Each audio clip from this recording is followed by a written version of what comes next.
Buenas noches a todos. Hoy les damos la cordial bienvenida. Es para la Asociación de Ginecología y Obstetricia de Guatemala. Un gusto tenerlos con nosotros en una educación más, que sabemos que nosotros como médicos a través de la virtualidad estamos más unidos. Les agradecemos la sintonía a este Facebook Live. Tenemos información importante antes de empezar esta actividad. En primer lugar, usted va a encontrar un link que dice ago.com.gt horas crédito, en el cual usted puede acceder de 7 de la noche a 20 horas para poder acreditar las horas crédito de esta actividad, así que esperamos pueda llenar el link. En segundo lugar, invitarlos a nuestro 50 Congreso de la Asociación de Ginecología y Obstetricia de Guatemala, y pues el día de hoy tenemos un tema muy importante, interesante, que se llama salud mental en la práctica gineco-obstétrica. Y para eso contamos con la presencia y le damos la cordial bienvenida a la doctora María René Gándara Ulloa. Ella es médico y cirujano formada en la Universidad Francisco Marroquín. Es psiquiatra por la Universidad de San Carlos de Guatemala. Tiene formación en psicoterapia de análisis transaccional en el Instituto Mexicano de Análisis Transaccional. Tiene una formación en bio por el Centro Internacional. También fue jefe de departamento de psicodermatología del Instituto de Dermatología y Cirugía INDERMA, docente de maestría en psicología médica integral por la Universidad Francisco Marroquín, docente de la cátedra de psicodermatología por el Instituto de Dermatología y Cirugía de la Piel. Ella tiene una práctica clínica privada y hospitalaria con énfasis en psiquiatría integral en el Hospital y Clínica Humanamente en la ciudad de Guatemala. Doctora María René Gándara, es un gran orgullo tenerla aquí con nosotros el día de hoy y le dejamos el tiempo para que pueda compartir con toda nuestra audiencia esta tan interesante plática de la salud mental en la paciente gineco-obstetra. Sea bienvenida. Muchas gracias, doctora Sara. Es para mí un gusto estar aquí con ustedes compartiendo este conocimiento y teniendo esta experiencia. Voy a compartir pantalla para poder proyectar la presentación que tenemos preparada para el día de hoy. No sé si la logran ver. Sí, doctora, la logramos ver. Súper. Entonces vamos a empezar. Hablando un poquito de salud mental, yo le puse ahí integral en la práctica de ginecobstetricia.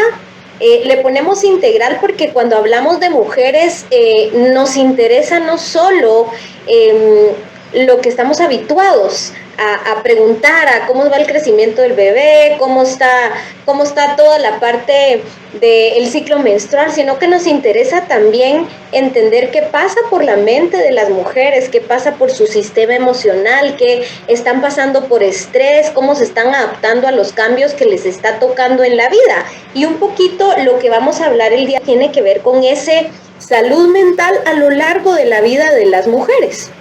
Entonces tenemos objetivos específicos para la charla del día de hoy. El primero va a ser conocer datos básicos de los trastornos de salud mental en Guatemala y luego aplicado a las mujeres en general. A entender el origen de los trastornos de salud mental y su relación con el estrés, sobre todo la respuesta de estrés crónica.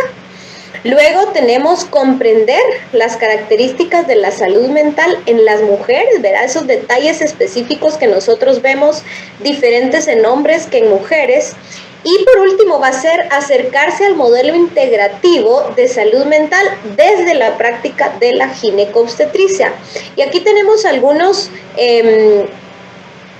dibujos o algunas herramientas que nos van a ayudar a interactuar en el proceso, ¿verdad? Vamos a ver si podemos hacer un like, estemos identificados o nos gusta la información, un dislike cuando digo esto no me agrada o esto lo he escuchado pero no es lo mío, no me gusta, un signo de interrogación si tengo preguntas y una I si me identifico con lo que estoy escuchando, de manera que podamos interactuar con las personas que nos están escuchando.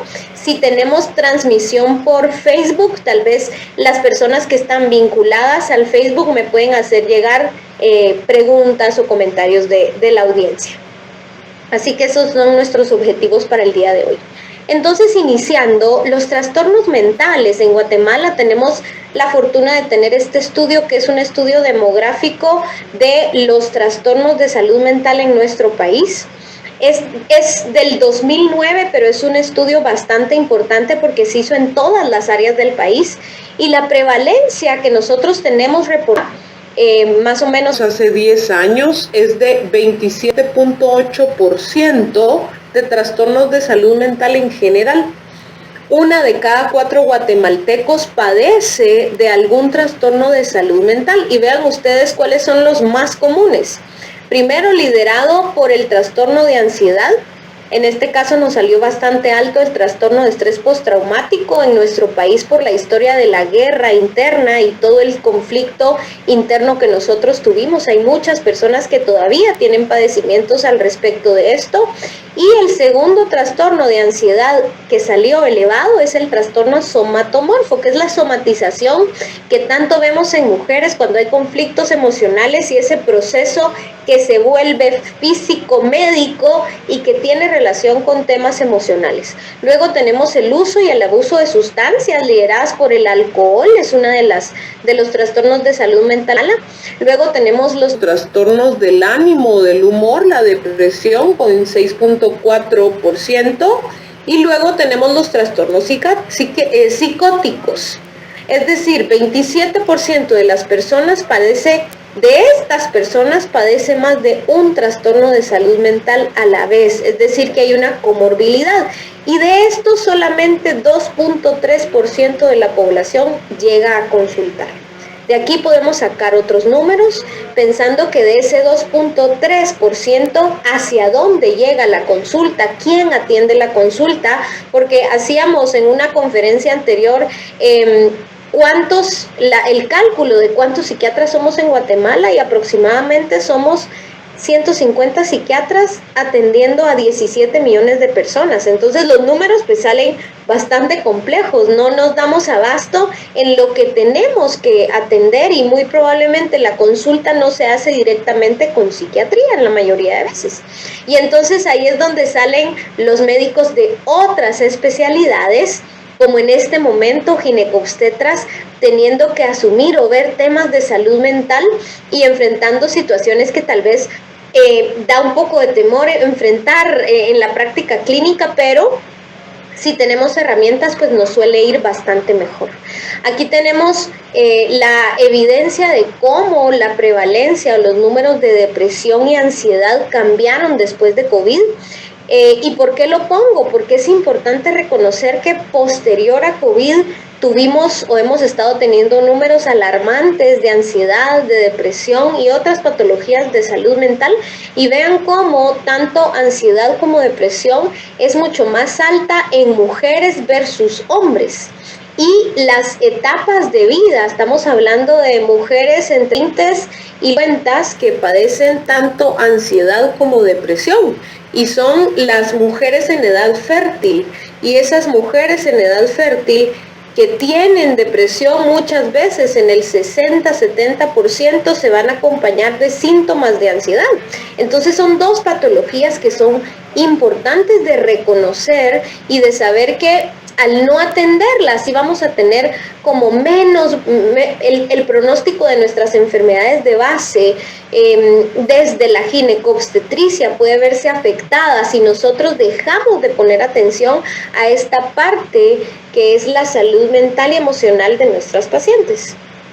Este es cómo nosotros podemos ver la dificultad o la disfuncionalidad o los días que están disfuncionales presentados secundario a trastorno depresivo, ansiedad, esquizofrenia, otros trastornos mentales, autismo, trastorno bipolar, trastornos de la conducta, otras enfermedades o alteraciones del desarrollo, trastornos de la conducta alimentaria y déficit de atención. y miren cómo está la consulta por mujeres o la dificultad y la disfuncionalidad en mujeres por ansiedad y por depresión. La verdad es que los números y la prevalencia es tan alta, y así los trastornos provocan una disfunción que hace que la persona deje de producir y tenga costos directos e indirectos de la enfermedad. Un costo directo es aquel que yo invierto en el pago de la consulta, en el medicamento, en lo que yo tenga que comprar o hacer para tomar para mejorar los síntomas. Y un costo indirecto son todos aquellos días que yo dejé de producir, que yo dejé de hacer mis cosas, que yo dejé de funcionar, que hubo que pagarle a alguien para que me ayudara porque yo con los síntomas que estaba presentando no logré funcionar o tener esa funcionalidad a la que estoy habituada. Veamos entonces de dónde viene el origen de los trastornos de salud mental. TSM, que dijimos es trastornos de salud mental, pues vienen de múltiples factores. La crianza y la historia de vida, vivencias dolorosas, vivencias traumáticas, dolores infantiles, negligencia, abandono, migración en Guatemala, que es algo bastante común, está vinculado en la historia de vida como para que más adelante pueda surgir un trastorno de salud mental. Luego, hablando de la genética y la epigenética, los antecedentes, la historia familiar, historia de consumo, historia de depresión, historia de ansiedad. En trastornos de salud mental nosotros no tenemos una transmisión genética mendeliana, sino que estamos viendo que hay poligenética en cada uno de los trastornos de salud mental. Es decir, puede ser que alguien en mi familia haya desarrollado alcoholismo y tenga una dependencia al alcohol, pero mi historia tiene que ver con trastorno de la conducta alimentaria. Y lo que en común tenemos es la expresión de la ansiedad. Es decir, que en trastornos de salud mental la herencia o lo que yo voy a predisponerme a es a sentir algunos síntomas y no el trastorno completo.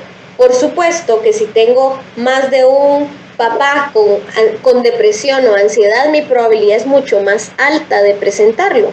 También el estilo de vida, cómo estoy viviendo yo la vida, cuánto duermo, cuánto como, tiene que ver con el desarrollo o no de trastornos de salud mental. La personalidad, si tengo una personalidad que se adapta, una personalidad que es ansiosa de repente, que todo me parece que me da angustia o me da ansiedad, o poco flexible o muy adaptado, eso tiene que ver también con el aparecimiento o no de los trastornos de salud mental. El estrés y enfermedades de base, el estrés crónico, el tener cortisol, altos niveles de cortisol en el cuerpo por un buen tiempo genera alteraciones en los ejes endocrinos, y vamos a ver más adelante que puede provocar o puede desencadenar a enfermedades de salud mental. También hablando de enfermedades de base inflamatoria, se asocian a trastornos de salud mental, sobre todo depresión. Y por último tenemos sucesos y el estilo de vida, pandemia, medicamentos, dieta, ejercicio y diferentes situaciones que pueden pasar en mi vida que van a desajustar el equilibrio que yo he tenido, y ahí se puede presentar algún trastorno de salud mental. Vemos entonces que no es solo un factor, sino que es multifactorial. Y no digamos las diferentes etapas de la vida de la mujer, en donde quedar embarazada, tener un bebé, tener 2 hijos, de presentar la menopausia, todos esos cambios son eventos vitales en la vida que podrían disparar síntomas de trastornos, de algún trastorno de salud mental. ¿Por qué nos interesa el estrés? El estrés como respuesta es algo que el cuerpo va a hacer y siempre va a hacer ante los cambios que esté yo exponiéndole, ya sea externamente o de manera interna. El estrés activa la respuesta de pelea-huida, que es el eje hipotálamo-pituitaria adrenal. Y esta respuesta de pelea-huida se puede activar Normalmente, si nosotros no fuéramos seres humanos, sino que estamos en la selva y somos venados corriendo por nuestra vida, este estrés se va a activar cuando yo estoy en una situación de peligro, de vida o muerte. Pero como somos seres humanos, esta sensación de estar abrumado, de sentir que estoy sobrecargado y de creer que no voy a poder, se puede activar casi con cualquier cosa. Ejemplos básicos que nosotros tenemos al respecto de esto: el tránsito en la ciudad de Guatemala es algo pesado y muchas veces vamos a experimentar sensación de estar abrumado en el carro cuando voy casi a tiempo, o cuando voy ya tarde. Esa sería una situación de estrés. El sentir que voy corriendo para una cirugía y no me da tiempo y tengo que cancar y tengo pacientes que están en una situación crítica, y todo esto, si bien no es una situación de vida o muerte para mí, mi cuerpo dispara una respuesta de estrés y biológicamente hace toda la respuesta de como si yo estuviera en una situación de peligro. Entonces, ante el peligro podemos tener dos reacciones principales. Por un lado, podríamos desencadenar miedo, que ante el peligro entonces yo salgo corriendo o me paralizo ante la situación de miedo. Y si hablamos del enojo, yo voy, me enfrento hasta lograr sobrevivir y pelear. Y los seres humanos hemos aprendido a través del proceso de crianza y culturización a no expresar las emociones que corresponden en ese momento. El enojo, por ejemplo, es una emoción que nos lleva a poner límites y hacerle saber a los que ahí podrían llegar. Y el miedo es esta reacción que hace que yo me proteja, me aleje y pueda decir hasta acá. Si nosotros inexpresamos estas emociones, es decir, las callamos, el miedo puede transformarse en una respuesta de angustia y el enojo puede transformarse en una depresión. Puede ser no la depresión clínica que nosotros vemos en la película, o esta persona que dejó de bañarse, ya no habla, ya no quiere, pero puede ser una vida sin gusto, sin disfrute, sin sentir que estoy vivo y la vitalidad baja. Por otro lado, el miedo y la angustia podrían evolucionar a pánico, que es la sensación inminente de que algo malo me puede pasar o que me voy a morir. Y todo esto nos lleva a tener una vida sin placer, una vida con activación de enfermedades que están latentes en nuestro sistema, en nuestro material genético, que no estaban despiertas, pero que a raíz de esta respuesta de estrés se pueden despertar. Y aquí, hablando específicamente de las más comunes en toda la población, es ansiedad como primer punto y depresión, que serían esas enfermedades que se pueden dar después de tener una respuesta crónica de estrés. Vemos entonces que palabras como estrés, distrés, eustrés y estrés crónico, todas van en la misma, como son del mismo abanico. La respuesta de estrés no es ni buena ni mala, solo es algo que nuestro cuerpo hace en función a los cambios que le sometemos. Vemos aquí un ejemplo de cómo el rendimiento puede cambiar con las diferentes estadios de estrés. Primero tenemos una situación de calma, de repente nos dicen que tenemos que entregar algo, tenemos que hacer algo, y ahí tenemos eso como de ese estrés que a veces nos gusta, y nos gusta mucho a los médicos tener esa sensación de que me presionan un poco, tengo el máximo rendimiento, se me ocurren cosas, me vuelvo creativo, estoy rápido, me concentro. Pero si esa situación se prolongó, empiezo a sentir frustración e incomodidad. Y si eso se hace todavía más crónico, empiezo a experimentar capacidad limitada de aprendizaje, me bloqueo, me desespero, y ahí empieza la respuesta de distrés, que sería la respuesta alterada o patológica de la respuesta de estrés.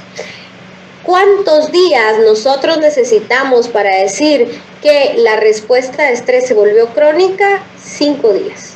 5 días o 120 horas. Es decir, esto es una cosa alarmante porque la mayoría de nosotros estamos en respuesta de estrés crónica, y por el estilo de vida muy probablemente no vamos a cambiar ese modelo, pero sí podemos encontrar maneras para balancear el sistema en general.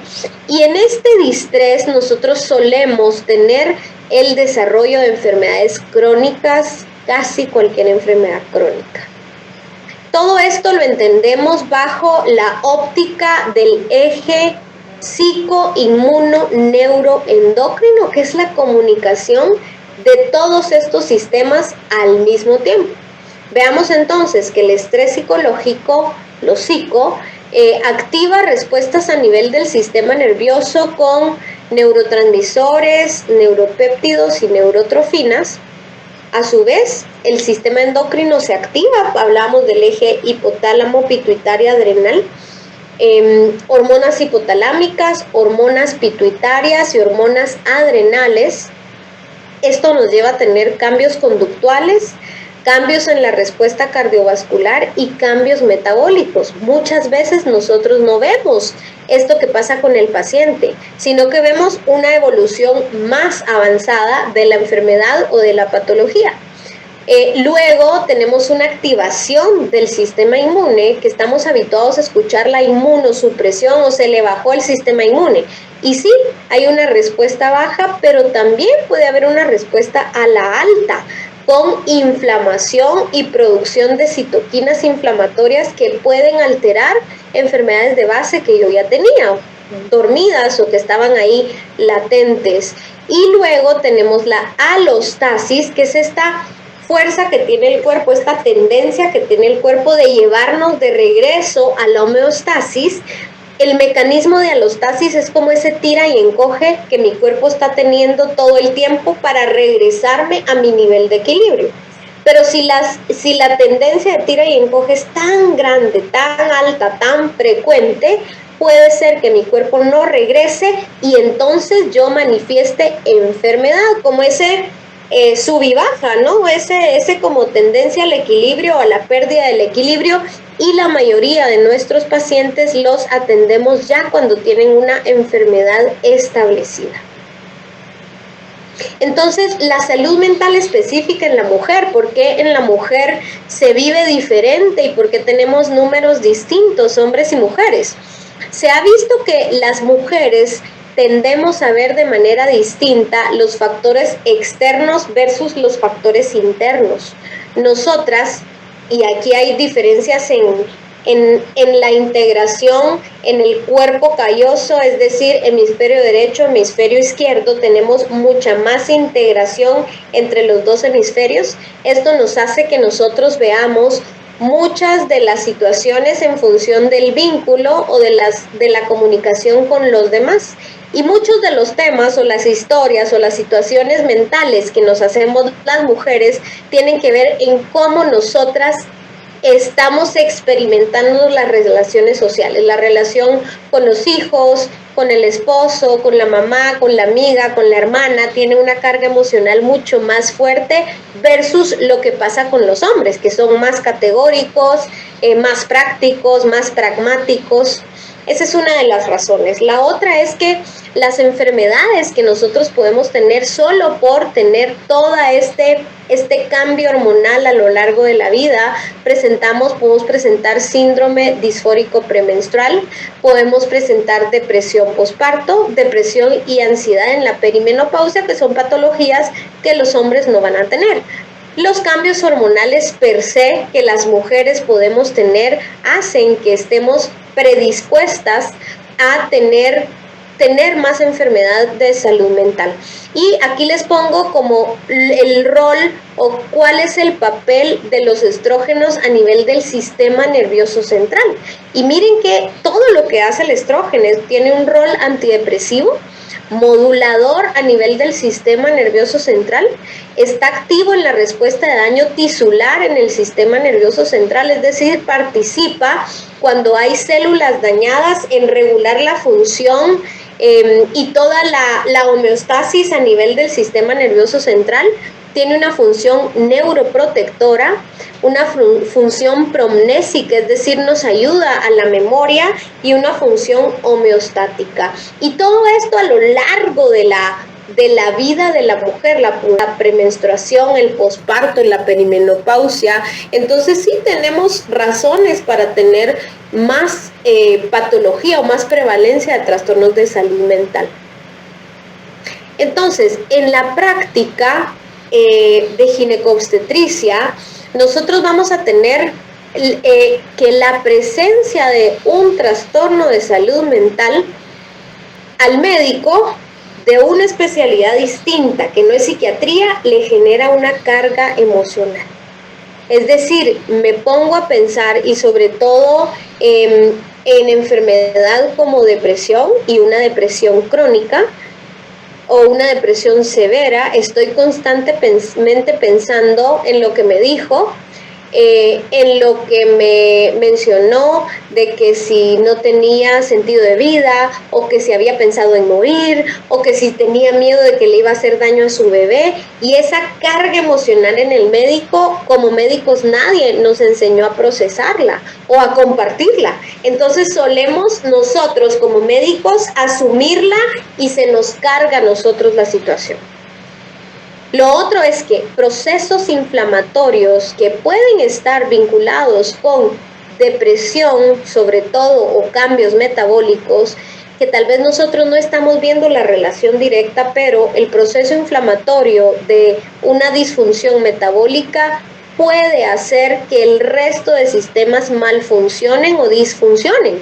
Y entonces una paciente que tiene una depresión con una obesidad, con un sobrepeso, con una resistencia a la insulina y otras patologías, va a hacer que ese proceso inflamatorio de bajo grado, que muchas veces no logro detectar en laboratorios, mantenga enfermedades que yo estoy tratando activas y pueda afectar más.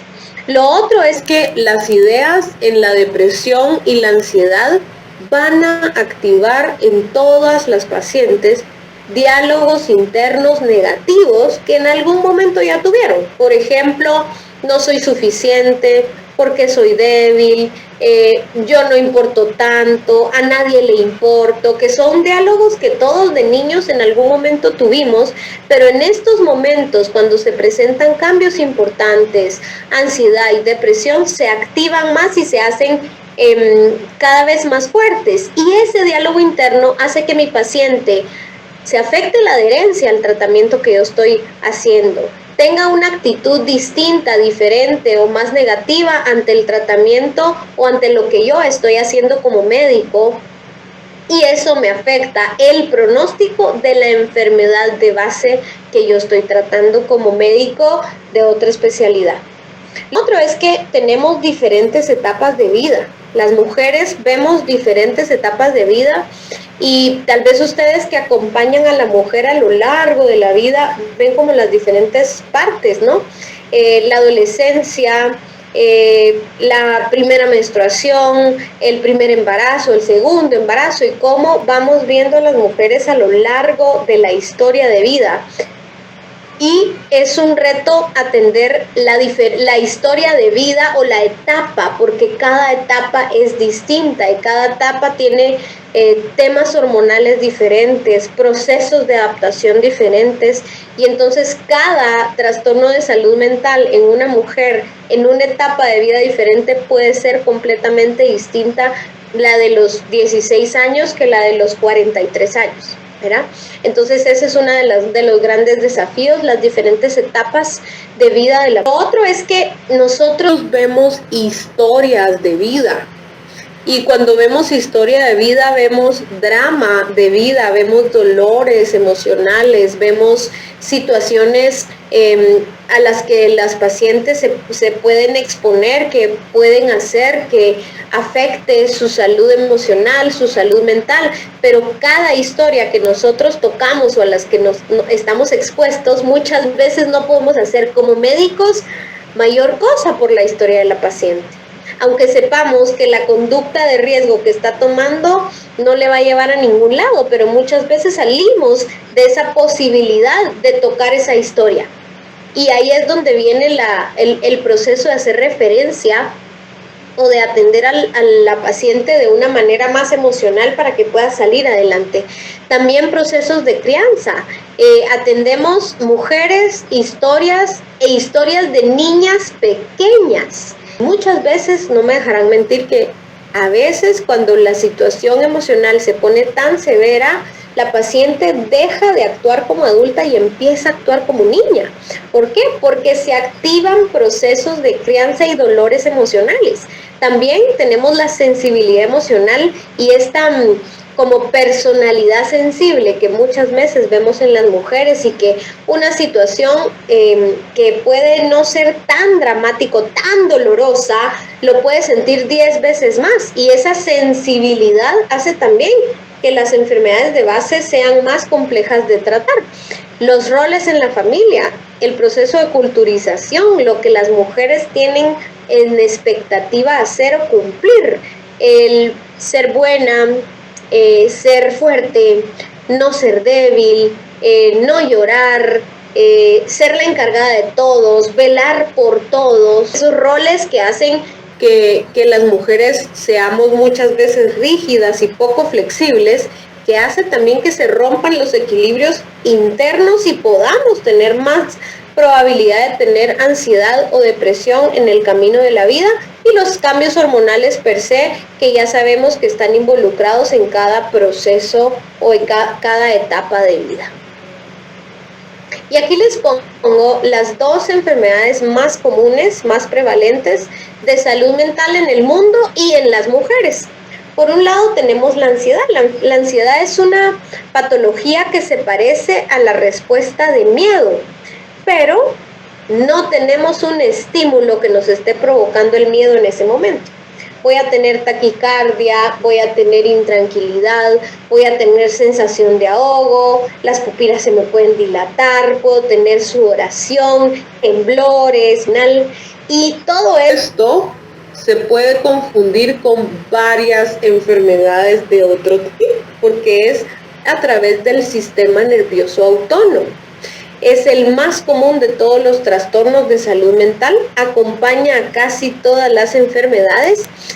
Viéndolo desde salud mental o psiquiatría, la ansiedad es como la fiebre que acompaña a casi cualquier infección o proceso infeccioso, donde ponemos fiebre de origen a determinar. Casi que todas las enfermedades en salud mental se acompañan de ansiedad y tenemos que ver cuál es el origen, y muchas veces la ansiedad es la punta del iceberg de otra cosa que está abajo. Suele confundirse con otras enfermedades comunes como tiroides, hipertiroidismo, infartos, dolores precordiales, disautonomía, que es una de las patologías más complejas de tratar, tanto en psiquiatría como en neurología y cardiología también. Y por otro lado, la depresión, que es el segundo trastorno de salud mental más común en el mundo, es el que tiene más intervenciones descritas en la historia de la psiquiatría.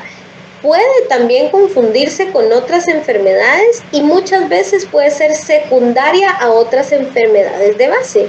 ¿Con qué solemos confundir o qué enfermedades podríamos decir que están asociadas? Tiroides, solo que aquí sería hipotiroidismo, enfermedades metabólicas y muchas enfermedades reumáticas o de origen en el sistema inmune.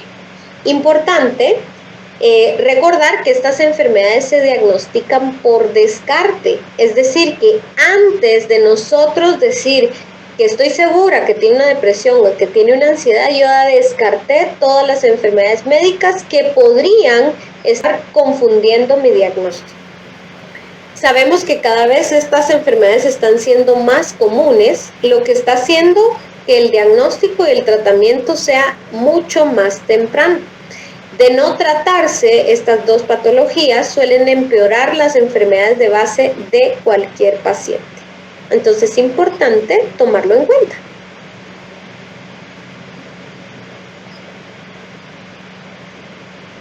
Ahora, aterrizando un poquito en qué es el modelo integrativo. El modelo integrativo o el abordaje integral es tomar en cuenta no solo la parte física, que ahorita dijimos el eje psico, inmuno, neuroendocrinológico, que es como para nosotros los médicos lo obvio en el tratamiento de la enfermedad, sino que saber que hay otros factores que pueden estar afectando la patología de mi paciente, pero no solo verlo como factores que afectan, sino factores que tienen una posibilidad de ser atendidos. Veamos aquí un poquito. La genética, yo sé que no puedo modificar la genética, pero sé que está el concepto de epigenética, en donde un estilo de vida, en donde haya actividad física, un buen sueño, una buena alimentación, sabemos que va a hacer que ciertos factores a nivel de núcleo y a nivel de proteínas que pueden hacer o no que se activen o no ciertas enfermedades, esa sería la genética. No la puedo modificar, pero el estilo de vida sí lo puedo modificar y puede ser un punto de acción.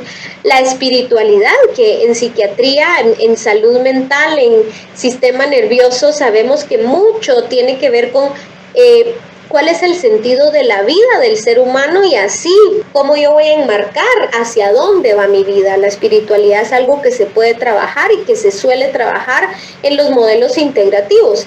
Las creencias, ¿qué piensa mi paciente de la vida, de la depresión, de la enfermedad, del bebé? ¿Verdad? Hablábamos con otros médicos que estamos acostumbrados a que nos digan, ay, deberías estar feliz, el primer enamoramiento con tu bebé, el primer amor. Y muchas veces de verdad no sentimos eso, y cuando no lo sentimos como mujeres nos sentimos mal porque deberíamos estar sintiendo o pensando algo diferente. Eso tiene que ver con las creencias, o creencias como las mujeres siempre tenemos que ser fuertes, o no podemos expresar, o no lloro enfrente de los hijos. Eso es modificable. Las relaciones interpersonales, como dijimos, como en las mujeres, las relaciones que pueden ser tóxicas, molestas, o donde yo estoy muy sensible, pueden afectar el desarrollo, ¿no?, de ciertas enfermedades. Luego tenemos la crianza. No voy a poder modificar la crianza, pero sí en procesos de psicoterapia yo puedo ayudar a reexperimentar esas vivencias y a generar diálogos internos más sanos con esa niña que vivió esa situación dolorosa. El lado de la personalidad biológica no la voy a poder modificar, pero sí puedo entender cómo funciona mi personalidad para que todo aquello que me es difícil manejar lo pueda transformar en un pro y no en un contra. La expresión emocional es esto que decíamos de cómo muchas veces queremos llorar o cómo muchas veces tenemos una emoción y la solemos guardar y nos la callamos y la dejamos de expresar. Eso es algo posible de modificar. El estilo de vida, el sueño, cuánto trabajo, mis pasatiempos, cómo estoy viviendo la vida que estoy teniendo hoy y cómo eso puede ser modificable e impactar directamente la enfermedad que tengo, que está padeciendo mi paciente. El reloj biológico, los tiempos en ginecobstetricia, el estudio de todos los ciclos y cómo los ciclos, el ciclo del ritmo del día y la noche está afectando o no los ciclos menstruales, los ciclos ultradianos, los ciclos de secreciones hormonales, ¿verdad? Y también el dormir bien puede hacer que mejoren todos los marcadores endocrinos o neuroendocrinos, eventos vitales que no vamos a poder cambiar, pero que si los procesamos, que si hablamos con nuestro paciente, va a ser mucho más fácil que ese evento vital active la enfermedad de base. Y por otro lado, los síntomas que no los podemos modificar, o bueno, lo que queremos es eliminar síntomas muchas veces desde la perspectiva médico-occidental. Y el síntoma es lo que nos hace investigar qué fue lo que pasó con esta paciente o de dónde, cómo comenzó, de dónde vino. Y si la paciente logra entender el síntoma y saber cómo se activa y cómo se desactiva, tenemos un porcentaje bastante más alto de probabilidades de que la paciente agarre la parte que le toca y asuma esa parte de ser paciente y ser adherente al tratamiento, y esto mejora el pronóstico de las enfermedades en general.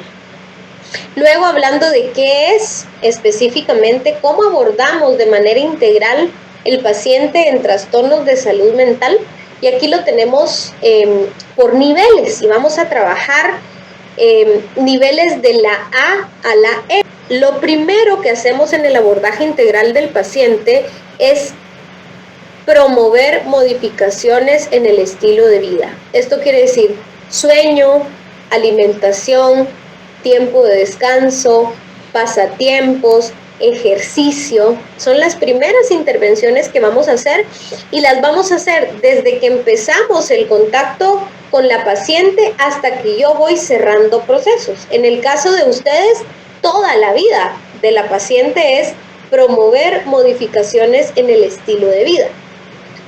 Luego tenemos técnicas para el manejo emocional. Aquí podemos hablar de diario de emociones, expresión de emociones, técnicas de respiración, técnicas de relajación, meditación tipo mindfulness, técnicas para manejar el enojo, que son herramientas que la paciente va a usar en su casa, que van a impactar de manera positiva cualquier padecimiento de salud emocional o mental que esté teniendo. Luego, en el nivel C tenemos ya la psicoterapia como tal, que aquí sí hay que hacer una referencia específica a alguien que maneje psicoterapia y tenga experiencia en brindar la psicoterapia como tal. En Guatemala pues tenemos toda la licenciatura de psicología, que son los que generalmente hacen procesos y abordajes de psicoterapia. Algunos psiquiatras tenemos formación en psicoterapia, otros no tienen formación en psicoterapia, entonces depende de qué estoy buscando yo, así va a ser la referencia. Luego tenemos tratamientos complementarios, y aquí podemos hablar de suplementos como omega 3, que tiene evidencia para depresiones leves, entre leves y moderadas. Hablar de 5-HTP, que es un precursor de monoaminas. También podemos hablar de vitamina D, por ejemplo, que está asociada, vinculada a la deficiencia de vitamina D con síntomas de depresión. Y en el nivel E tenemos farmacológicos o intervenciones ya farmacológicas. Y entonces vemos que tenemos una gama de posibilidades cuando hablamos del abordaje de trastornos de salud mental, pero de manera integral.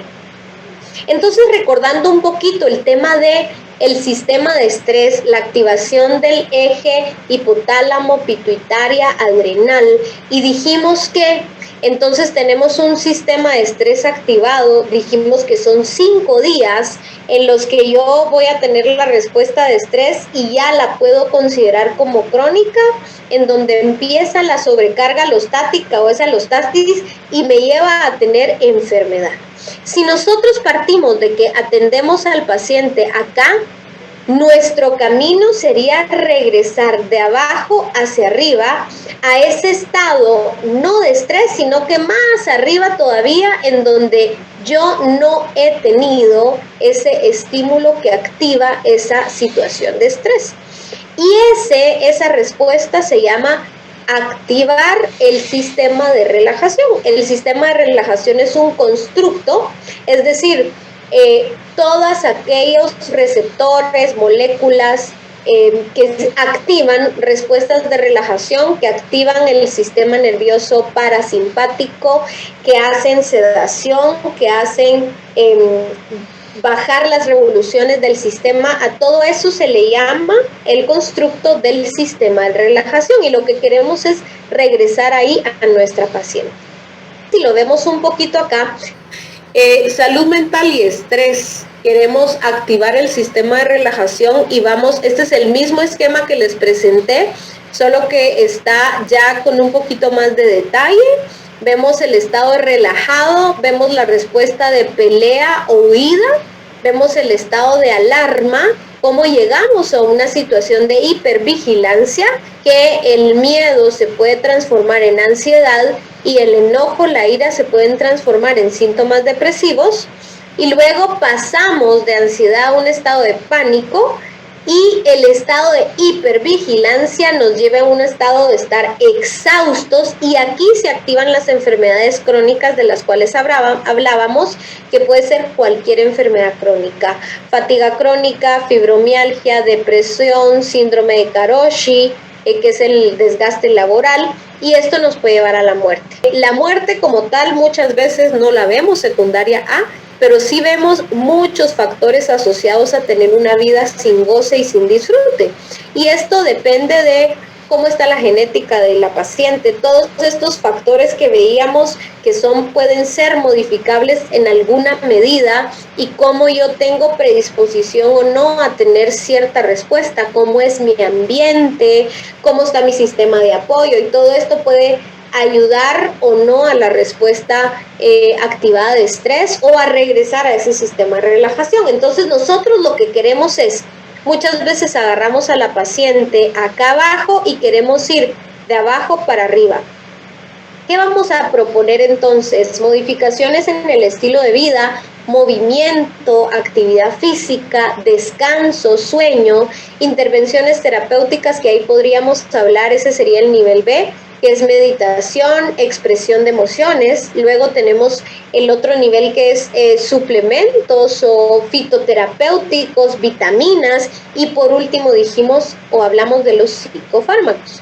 En el caso de salud mental también tenemos intervenciones como inyección o tratamiento con ketamina, que es un anestésico que actualmente tiene mucha evidencia para suicidio, y tenemos estimulación magnética transcranial, que sería ya una intervención, y también tenemos terapia electroconvulsiva. Entonces no nos quedamos en psicofármacos, sino que más adelante pueden haber otros tratamientos que se hagan necesarios en el abordaje de las pacientes.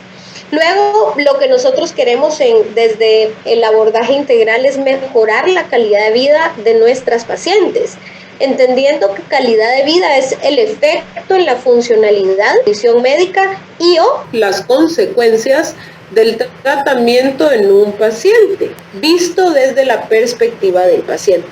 Y sabemos que esto está asociado a altos niveles de ansiedad y estrés.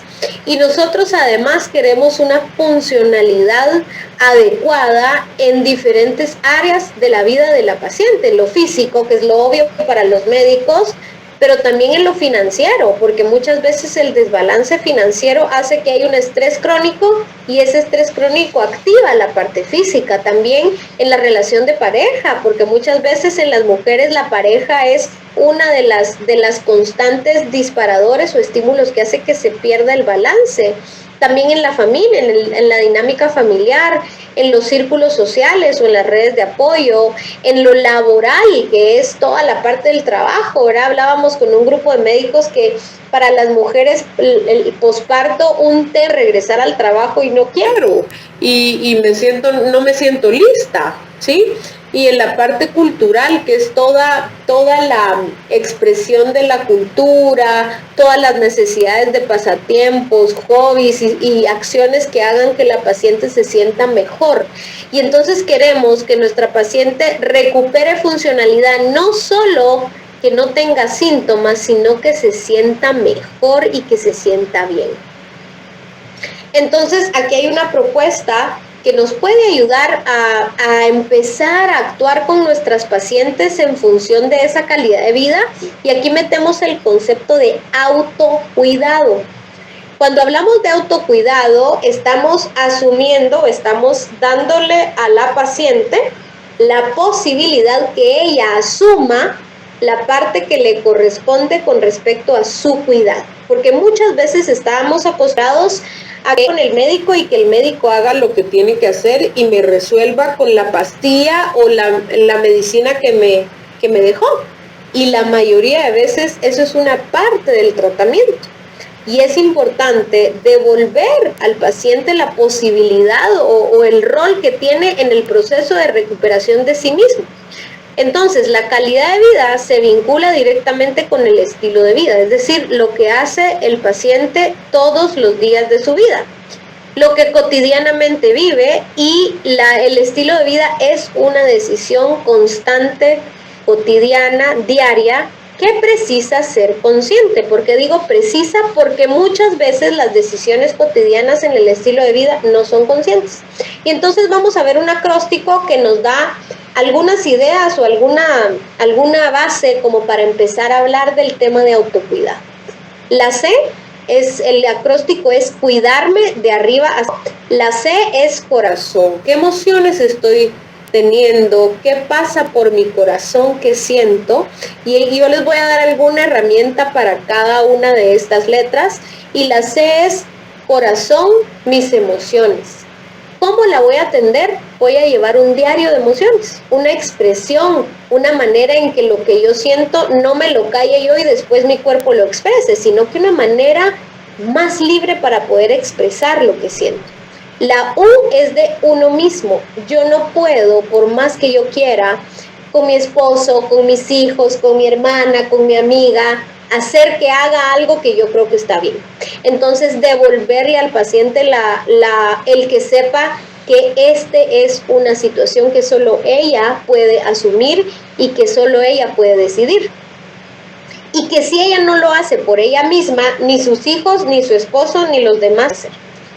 Las ideas, ¿qué está pasando por mi mente? ¿Qué me digo yo a mí misma? ¿Cuál es mi diálogo interno? ¿Qué me estoy diciendo? Y ahí es donde puedo ver los pensamientos y puedo atender esos pensamientos. Muchas veces lo que estoy pensando hoy no es lo que corresponde a mi edad adulta, sino a lo que correspondía cuando yo era pequeña, o tenía confusión, o tenía miedo.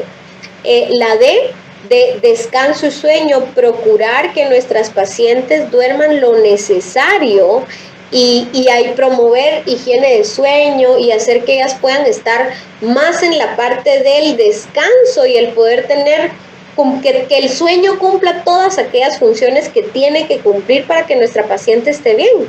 La A es de alimentación. Importantísima toda la evidencia que hay en relación a lo que comemos y la salud mental que tenemos, que les voy a hablar un poquito de la recreación. La R de recreación, hobbies, pasatiempos. No tienen idea cuántas mujeres yo he entrevisto y les pregunto cuál es su pasatiempo, cuál es su hobby, y muchísimas de ellas dicen que no tienen, que no se acuerdan, que nunca han tenido.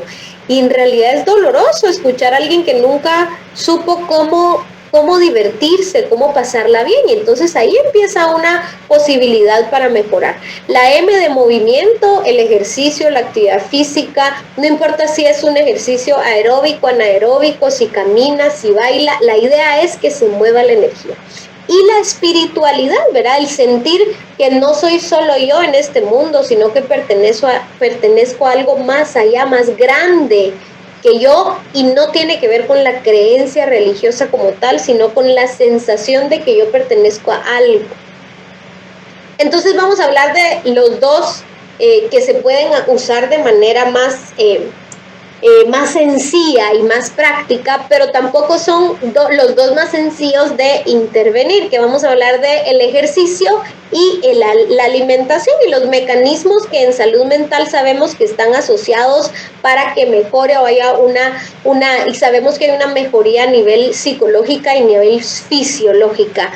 En el caso del ejercicio, a nivel psicológico hay una sensación de mejoría en la salud cada vez que hacemos ejercicio. Hay cambios en la apariencia que pueden estar vinculados a mejoría en el autoestima. Tenemos también la hipótesis de la distracción, que es que el cerebro se enfoca en algo diferente cuando estamos haciendo ejercicio, y eso hace que se disipe el pensamiento o el circuito negativo en el que yo estaba. Hay una sensación de logro y esto me hace querer salir y tener más. Hay un apoyo social y de grupo. Muchas veces los estudios dicen que hacer ejercicio en grupo, en comunidad, tiene mucha más relevancia que hacerlo solito. No quiere decir que si no hay alguien que lo haga conmigo, no lo voy a hacer. Y mejora el ciclo del sueño. A nivel fisiológico, hay aumento de factores de crecimiento, por ejemplo, a nivel celular. Por ejemplo, el BDNF, función a nivel de neurotransmisores como serotonina, liberación de endorfinas, cambia la energía metabólica y da esa sensación de vitalidad y hace que el cuerpo funcione de manera más eficiente. Entonces la evidencia es importante y la evidencia también dice que si uno como médico prescribe en una receta con sello el ejercicio, es mucho más probable que el paciente lo haga que si yo solo lo sugiero como algo que se puede hacer. A la alimentación, veamos entonces los mecanismos. Primero es saber cuáles son los nutrientes de la dieta que está consumiendo mi paciente por el estilo de vida que tenemos actualmente, acelerado, corrido. Muchas veces la calidad de los alimentos no es buena y eso puede provocar procesos inflamatorios que pueden estar provocando síntomas de depresión o fatiga crónica que está vinculado con la salud mental. ¿Cómo está el patrón de alimentación? Es decir, si logra comer 3 veces al día, o si come 1 vez al día, o si está haciendo fasting, o si de repente está pasando mucha hambre, o si come de más, o si come muchas veces, o si tiene atracones. Todo esto está vinculado con la salud mental y la expresión de enfermedades en la salud mental. Los antioxidantes, si nuestra paciente está consumiendo suficientes frutas, verduras, todo lo que una fruta, una verdura tiene, no lo tener un alimento que está fabricado. Todos esos micronutrientes que nos perdemos cuando dejamos de comer cosas que vienen de la tierra, que es para lo que nuestro cuerpo está diseñado. El omega 3 que les mencionaba, que es un suplemento que se ha estado utilizando recientemente en ansiedad, en depresión, con muy buen resultado. La comida y la inflamación, y aquí hablamos del eje intestino-cerebro y cómo la disbiosis o la alteración en la microbiota, que puede ser provocada por alimentos, antibióticos, estabilizadores de los alimentos, colorantes, metales, puede hacer que hayan alteraciones en la microbiota y esas alteraciones pueden hacer que haya una inflamación mucho más grande y esa inflamación, los productos de esa inflamación viajan por el circulatorio al sistema nervioso central y hacen efectos inflamatorios y entonces el cerebro baja su revolución, baja su metabolismo y es un cerebro que clínicamente parece depresivo. ¿Sí?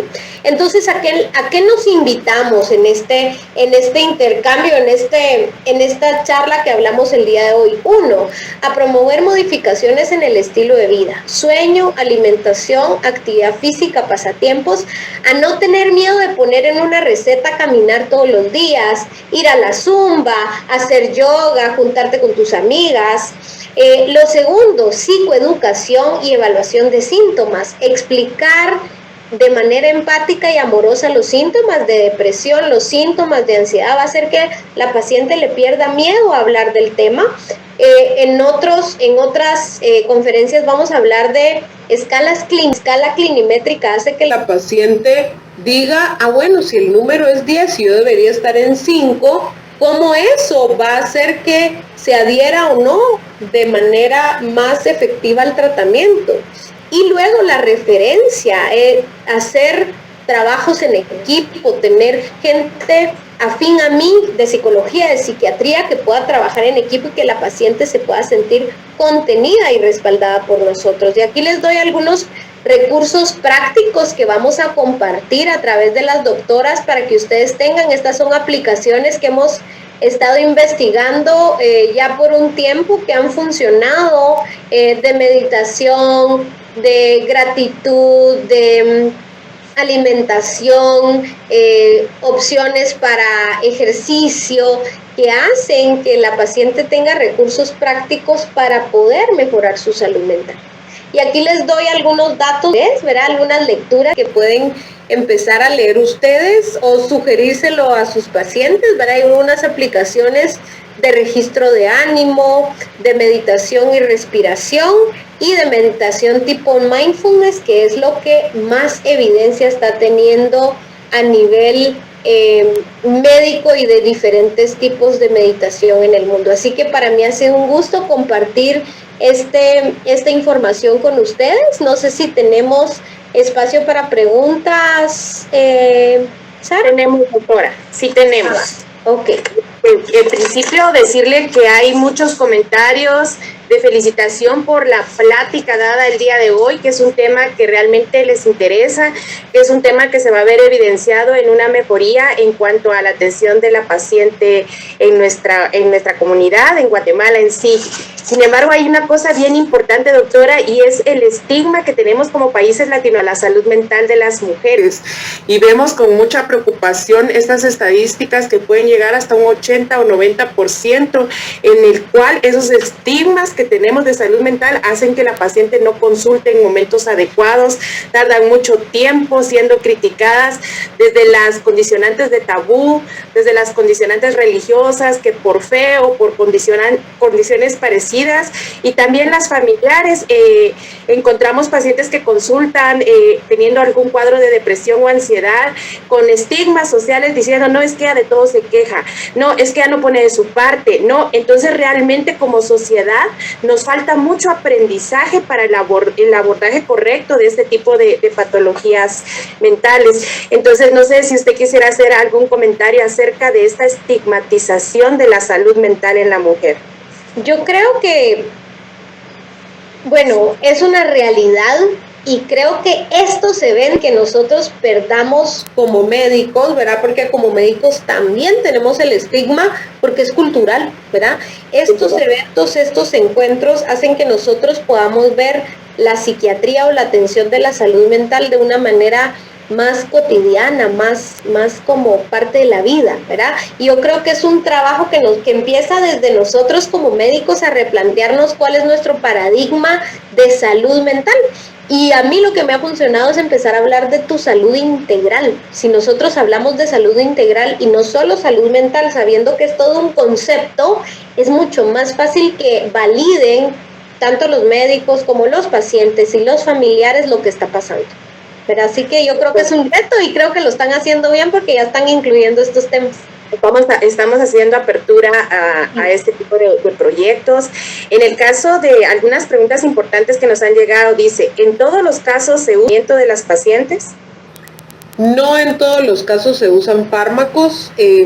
Los fármacos lo vamos a ir platicando a lo largo de otras sesiones, pero los fármacos tienen indicaciones específicas y muchos trastornos de salud mental que van entre leve y moderado pueden responder con psicoterapia, con intervenciones de expresión de emociones, con ejercicios de respiración, de meditación, con suplementos. Entonces, no todas las veces vamos a usar un fármaco, que muchas veces es el temor de la mujer de me voy a hacer dependiente y todo lo que hay con respecto al uso de un fármaco, un psicofármaco como tal. Exacto, doctora, y regresamos a su neumotécnico, ¿verdad? Empezar por cuidarme, y creo que es algo que podíamos nosotros repartirle a las pacientes, darles herramientas útiles para empezar un poquito el apoyo en cuanto a la salud mental de la mujer. Otra pregunta que nos entra es, ¿cómo se realiza el trabajo en equipo que usted mencionaba en su conferencia? Bueno, ahí es como romper esta brecha de que los ginecólogos estamos allá y los psiquiatras estamos allá, sino que decir, bueno, una de las cosas más importantes cuando trabajamos con mujeres, y quienes lo hemos hecho en trabajo de equipo lo sabemos, y quienes lo hemos experimentado como pacientes lo hemos sentido, y es que mi médico se comunique con digamos que mi ginecólogo se comunique con el psiquiatra o se comunique con la nutricionista. Esa sensación de trabajar juntos en equipo y decir, mira, pasó esto, creo que hay que hacer esto, y se lo comunique al paciente, eso hace que la persona se sienta contenida, casi como está malabareando en la cuerda floja, pero abajo está un equipo de médicos que la está sosteniendo, y tal vez no estamos haciendo mayor cosa, solo lo que nos toca, pero ella lo supo. Y esa sensación de saberlo hace que, ¿verdad? Entonces es encontrar gente afín a lo que yo trabajo, a mi manera de hacerlo, para que yo pueda trabajar en equipo cómodo. ¿verdad? Esta situación de trabajo en equipo es algo bastante interesante, puesto que requiere de nosotros como médicos mucha ética, requiere de nosotros hasta un grado de humildad muy grande en el sentido de poder pedir ayuda, de poder pedir auxilio. ¿Y en qué se va a reflejar esto? En un mejor manejo de nuestra paciente, mejores diagnósticos, tratamientos más integrales.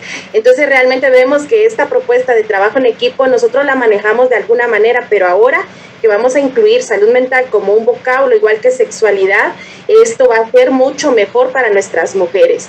Otra de las preguntas que me parece muy interesante, doctora, es ¿qué patología psiquiátrica es la más difícil de tratar en ginecología y obstetricia? Bueno, ahí sí es complejo, ¿verdad? Diría yo que de las más difíciles, porque tiene una carga emocional en el equipo médico muy fuerte.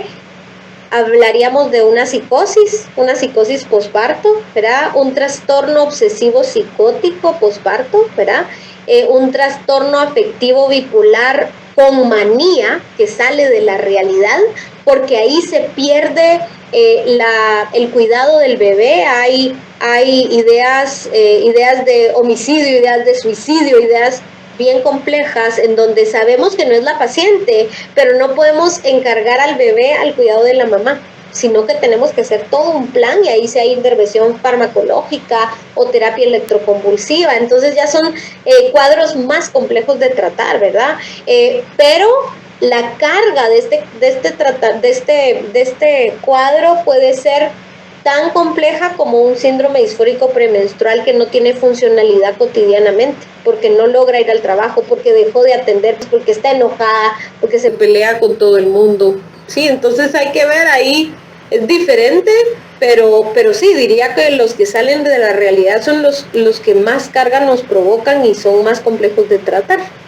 Sí, y sobre todo también la carga que genera la familia, el saber que acontece, por ejemplo, un suicidio, un homicidio, y realmente culpar a la mamá sin saber que nosotros como sociedad no pudimos detectar a tiempo algunos síntomas de enfermedad mental. Entonces realmente es bastante triste, y lo ve uno mucho en los hospitales nacionales, donde de repente surgen las pacientes con psicosis, las pacientes con depresión grave posparto, y uno de médico también se queda con esa sensación emocional de a veces no haber podido detectar eso. Entonces también es importante que en el caso de nosotros los médicos en algún momento nos acompañemos de nuestras emociones personales con algún psiquiatra o con algún psicólogo para descargar todos estos complejos casos que en algunos momentos tenemos que llevar y que realmente nos marca como médicos.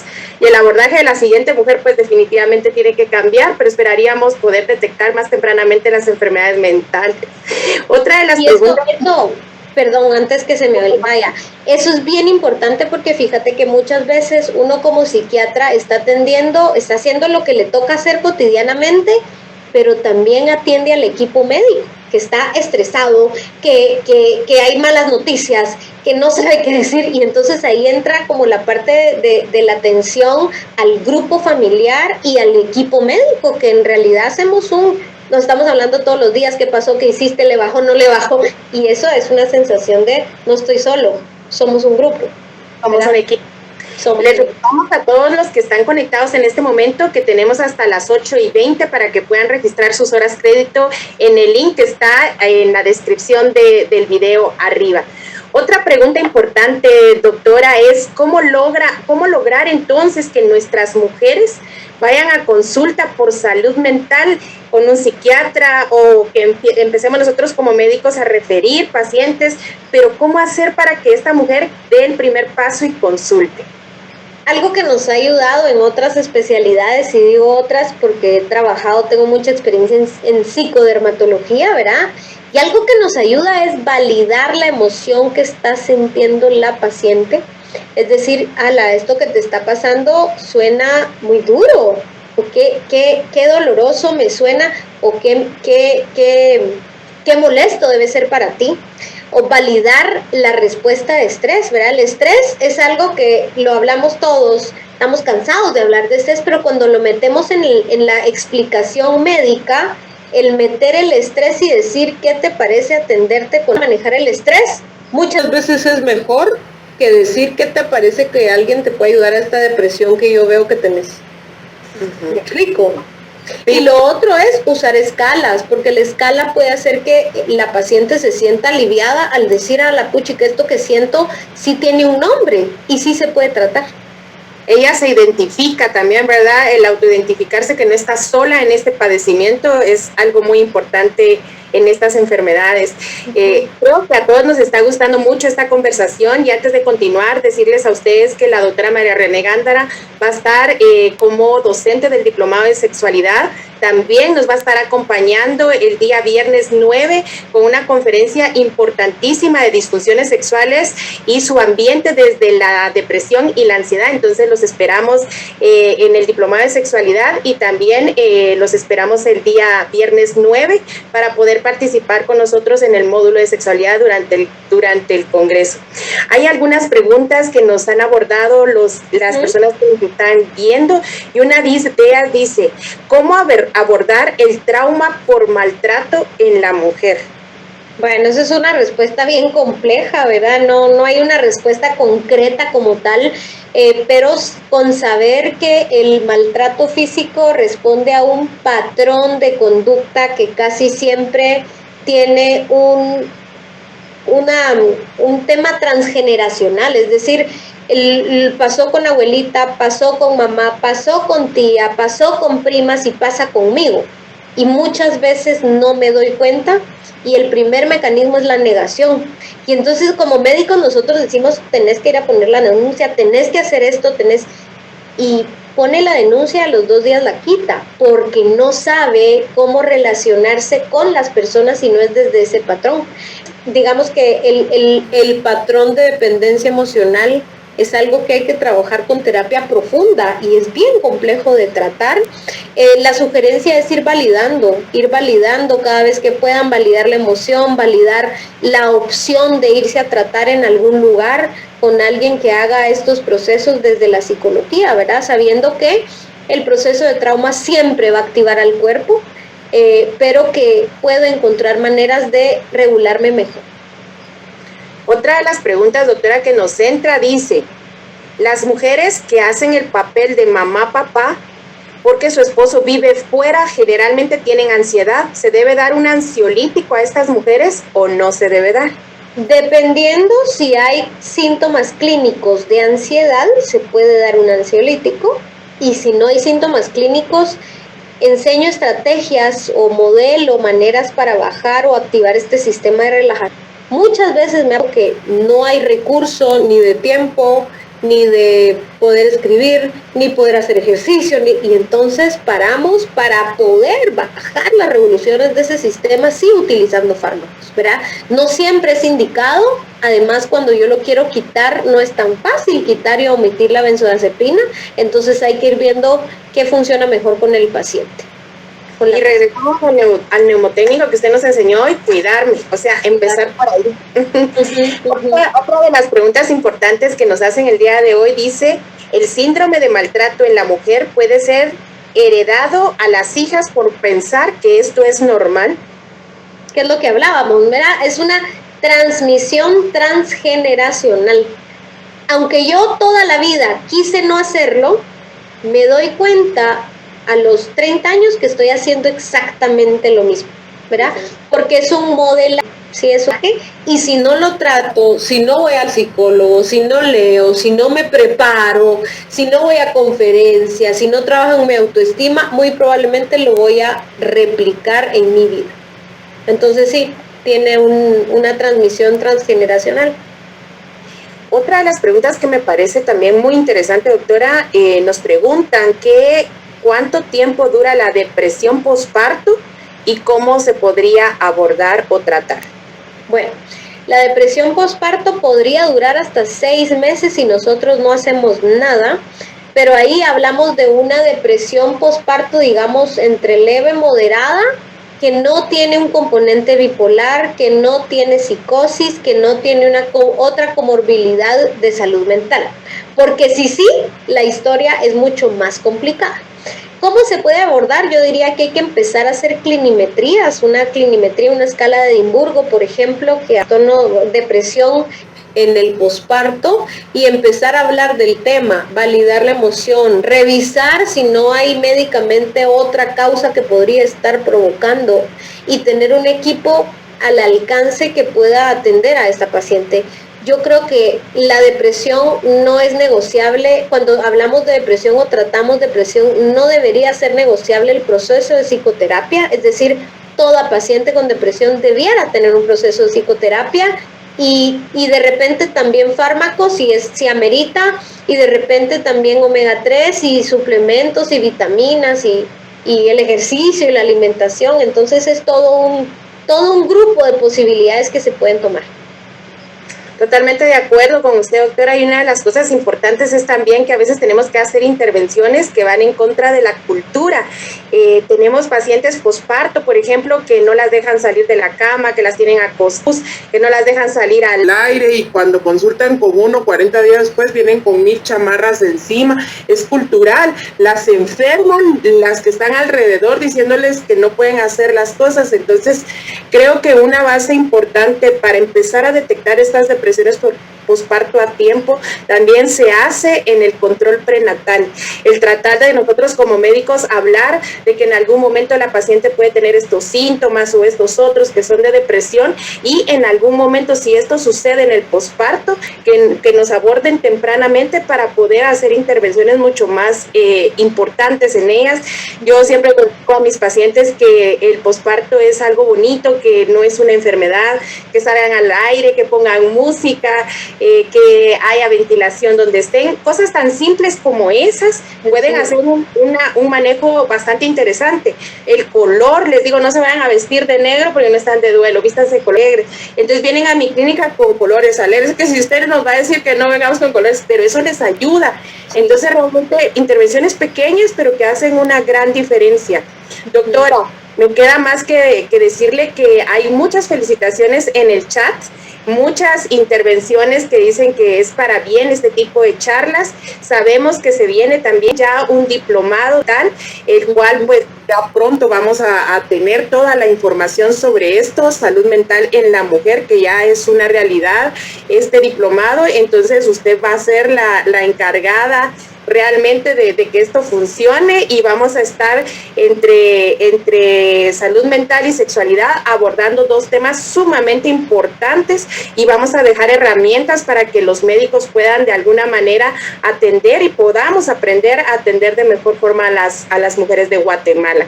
Doctora María René Gándara, ha sido un gusto estar con usted el día de hoy. Le dejo el tiempo por unas palabras de despedida o alguna invitación aparte de ese neumotécnico tan bonito que nos dejó, y cuidarme, que lo voy a poner en práctica.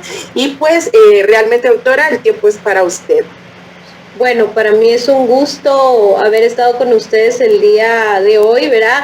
Y este es un intento también de romper esos paradigmas que tenemos como médicos, como mujeres, como hijas, como madres, ¿verdad? Y buscar como la salud integral para todos nosotros, ¿verdad?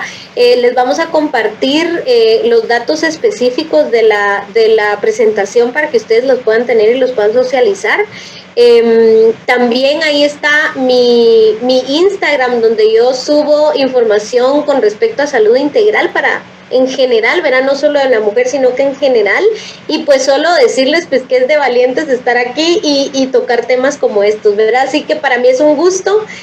También el apoyo de la casa farmacéutica, que es también pioneros en integrar dos especialidades que han estado pues con una brecha bien amplia una y otra, y que ahora pues nos unimos, ¿verdad? Y para mí es un gusto estar con ustedes, así que bueno, y seguiremos aprendiendo en el camino, ¿verdad?